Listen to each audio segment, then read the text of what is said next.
A little bit of preparation makes a huge difference in your cruise. Today on Disney's, we have 7 things smart cruise passengers always do. All of these are extremely important. Starting off with number 1, make sure you arrive a night early and don't leave before noon on your disembarkation day. Of course, everyone wants their cruise vacation to go perfectly. You never know what can happen whether you're driving or flying. Accidents, delays, weather. You don't want any of those things to affect your cruise. Make sure you're there a night early and get a hotel right next to the port. It is fabulous to wake up and see the ship out of your room in the morning. And when you're returning home, you also want to be strategic with your timing. Don't book a 9 a.m. flight. Typically, their goal is to get everyone off the ship by 9 a.m. But of course, life happens, and that doesn't always go as planned. Fog, medical emergencies, other types of weather delays. There's quite a few things that can delay your return. Just make sure you've got some time. We suggest booking your return flight in the afternoon. A lot of airport hotels have day rates, and then you can just relax at that hotel while you wait for your flight. A Disney cruise is fabulous and so relaxing. There is a little bit of a Disney shock when you go back home. So it is really nice to be able to just go to the hotel and enjoy for a little bit while waiting for the flight.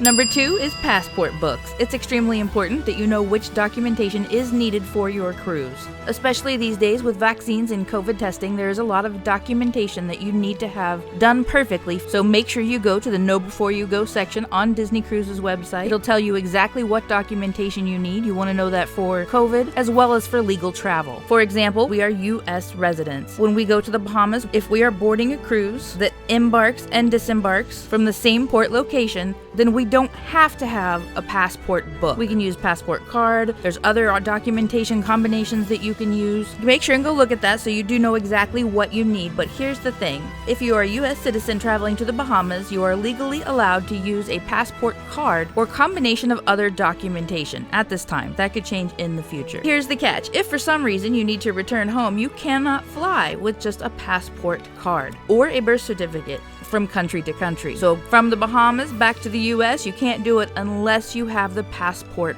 book. You can go by water with the card, but in order to fly, you must have the book. And of course, we want everything to go fabulously on your vacation, but just in case, make sure you have that passport book. And make sure and order ahead of time. It does take a little while to get. They do also have rush fees that are an option.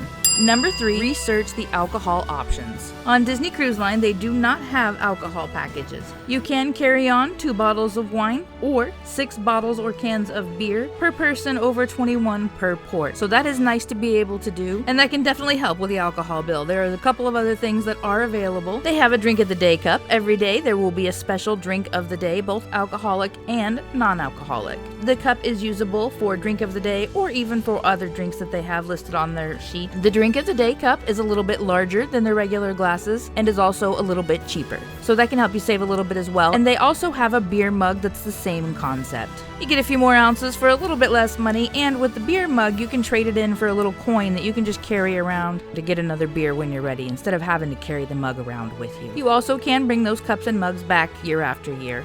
They do have some wine packages as well. They are not a deal though, it's just about, I guess, convenience really. And with the wine that you carry on, if you take it to the restaurant, there are corkage fees, so just enjoy it in the room is our suggestion. Number 4, leave yourself some of that luggage space. Inevitably, when we are packing for a vacation, we end up with very full and very heavy bags. I sit on it to get it shut to leave. That never works out for me. Here's what we suggest. Put out everything you're going to take for your cruise and cut it in half, most especially the clothes. Inevitably, you're going to end up packing more than you need, so just use that little trick, pare it down some, leave yourself about half of a suitcase worth of space, and then repack. And then our suggestion is leave yourself some space in the suitcase, or just pack another duffel bag inside that suitcase. That way, when you come home, you can just throw everything in the suitcase. It doesn't have to be packed perfectly because you've got extra room. And if you really got a lot of souvenirs, you've even got that extra bag. Number 5, it is always smart to research tipping protocols. These vary from company to company as well as country to country. We have an entire video actually on tips and gratuities. Go check that out after this. On Disney Cruise Line, you will have a team of 4 people that will be assisting you through the cruise. 3 of them are your servers from main dining, your main server, head server, and assistant server, and then your room host is the 4th person in this team. For this team, it is suggested to tip $14.50 per cruiser per day. On their website, they'll show exactly how that allocates to each person because it's not an equal split. We always make sure and prepay those tips, and we bring a little bit more with us because they definitely earn it. So take a look at that. There's going to be automatic gratuities on a few things like spa and alcohol. And just make sure you calculate that into your budget. It is always smart to have a budget, even if you don't need to.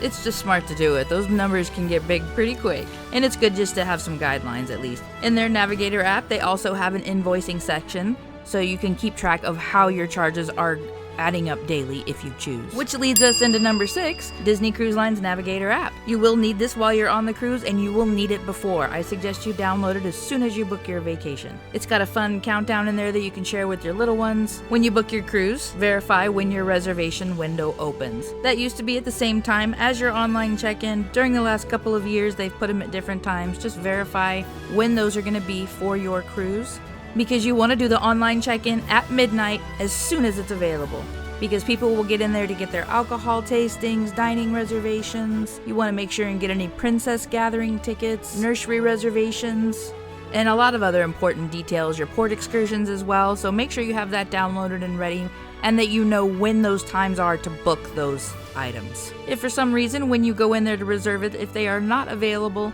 just keep checking. If it's something we really want, I will check a couple of times a day, and I'll usually find it within a couple of weeks or so.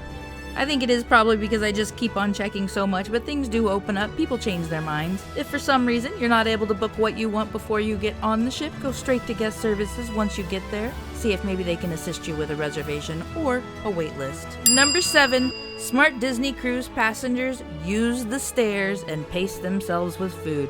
There's definitely a lot of food on any cruise, and it's really good. But definitely fit in those stairs and exercise so that you can enjoy it. The stairs are a great way to burn off some of that food so you can enjoy some more. They also have a Deck 4 walking track on the first 4 ships. It is split up on the Wish. They still have a track, it just is not on the exact same deck all the way around. But you could just turn around and go back. Deck 4 is our favorite place to get our exercise because you are outside with a beautiful port or the ocean, depending on which side you're on.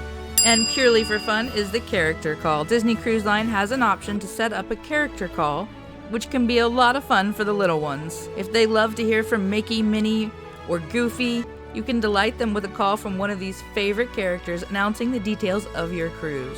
Or you can use it as the announcement when it's time to leave. Or you can do both. You can reserve 2 calls. Honestly, I think you can do 1 or 2 more than that, but it says 2 on their website.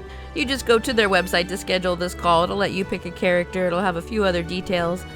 And then you set the time and date for it to call and make the announcement. When you receive it, it'll be from an 800 number, and you'll need to select 1 for it to play. And we do it even though we don't bring little ones with us. It's just fun to get a call from the characters announcing your trip. If you do these 7 things, you are likely to have a really wonderful Disney cruise. And honestly, as long as you get there that night early, you'll probably have a great cruise anyway. If you want to know more about tips and gratuities, go here, Do I Really Need to Tip on Disney Cruise Line? Spoiler alert, yes you do. And of course, we have many other videos, with our most recent being 9 unwritten Disney cruise rules. You can go check that out. Thanks for being here. Thanks for joining in the cruise fun. Go ahead and subscribe, ring that little bell. It'll let you know when we have any new videos, and we'll see you real soon with some more Disneys.